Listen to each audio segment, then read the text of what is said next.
What is going on, everybody? Welcome to a video that I'm doing on the perks that I think are going to be most useful in competitive play in Call of Duty Ghosts. So basically, I'm going to be detailing the perks that I think are going to be most useful, and also the perks that I don't think are going to be any use at all.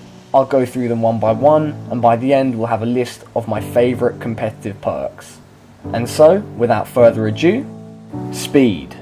Quick Draw. This perk allows you to aim down your sights faster. This is undoubtedly going to be a massive help to all competitive players. If you've been playing Black Ops 2 competitively, then you know Quick Draw is a massive help. On the other hand, Sleight of Hand, which will allow you to reload faster, is probably not going to be of much use. Not many competitive players use fast mags, and it seems kind of like a pointless perk. Maybe on certain classes in Hardpoint, but they're taking Hardpoint out of the game, so I think that renders it useless. Both Agility and Marathon could be awesome perks.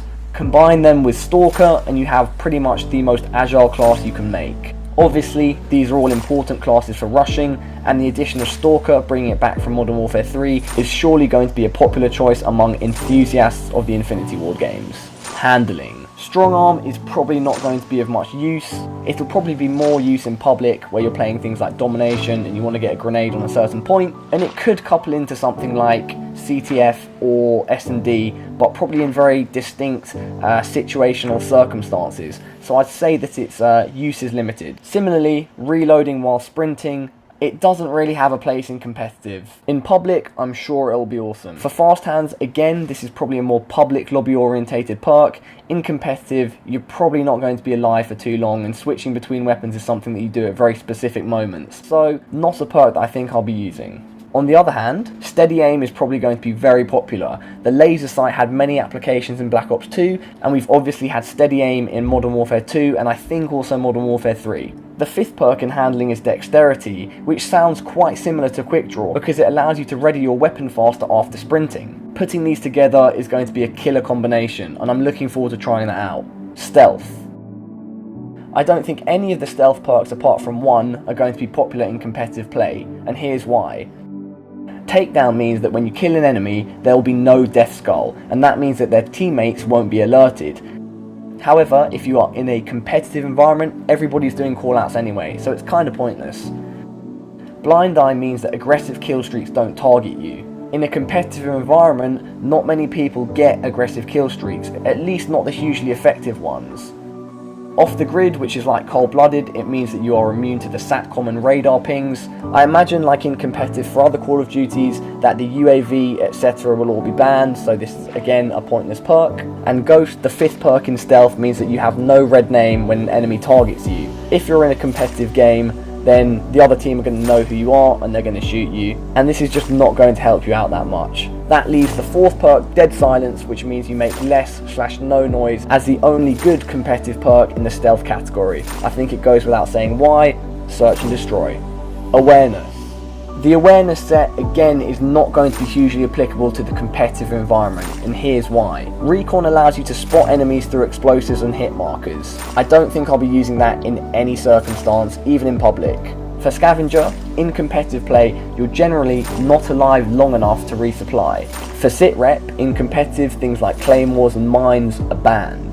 I imagine that will be the same in Ghost. Awareness, again, that's going to be a banned perk, at least it currently is in the MLG and EU rule set, and Wiretap will be a pointless perk because SATCOMs I assume will be banned.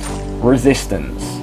Starting off with Lightweight, because it only gives you no fall damage, I don't think many people will be using it. Now, moving on to two of my top perks, Painkiller and Toughness.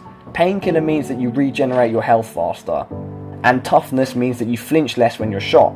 We've seen in Black Ops 2 that Toughness is hugely popular, and if you want any chance of playing competitively and playing to a high level, you have to have it on. If you were to couple that with Painkiller and the ability to recharge your health faster, you're surely going to have a massive advantage on people in all gunfights. Tac Resistance and Blast Shield will also be useful, especially in game modes like S&D where we see those perks being used a lot. Equipment. The extra tactical and the extra lethal grenade perks may have a place. We saw in Black Ops 2 that many people used the perks to allow themselves to carry multiple of each, and so we may see that again in Ghost. Fully Loaded, which lets you spawn with max ammo capacity, is probably not going to see much light of day, and it's probably not worth using your perk points to use that perk. The fourth perk, which allows you to put 3 attachments on the primary weapon, I imagine will be hugely popular. I can see myself using it. For example, in Black Ops 2, assault rifle players pretty much always exclusively run 3 attachments. It just gives more versatility to the primary weapon, and I imagine a lot of people will be doing that again in Ghosts. Danger Close, whilst it could be hugely useful, I imagine will be banned. That's obviously because it increases explosive damage, and you don't really want people just lobbing grenades across the map in competitive and just kind of ruining the game. Elite. The first perk, Gambler, allows you to get 1 random perk. Yeah, that's going to be completely pointless. With regards to Hardline, I imagine it will be banned. The third perk of the Elite category is very interesting. It's called Ping. Basically, what it does is that when you kill an enemy, it will locate enemies near the body of the person that you just killed. This is obviously hugely useful, but because it's a sort of UAV thing, I imagine it might be banned in competitive. If it isn't, then in S&D you can imagine loads of people will be using this perk. Overkill will probably have a place in competitive, just like it does at the moment, when you see people using SMGs with sniper rifles, ARs with sniper rifles. And the final perk, again another interesting addition, is Deadeye. What Deadeye does is if you string together consecutive kills, you increase the chance to deal more damage with guns. It will be interesting to see exactly how that perk plays out. You can imagine it would be a great help in the more Slayer orientated game modes, such as Capture the Flag. Of course it would be a massive help in Hardpoint, but they're taking that out of the game. Rumour has it that they're trying to make the third competitive game type Search and Rescue. Only time will tell.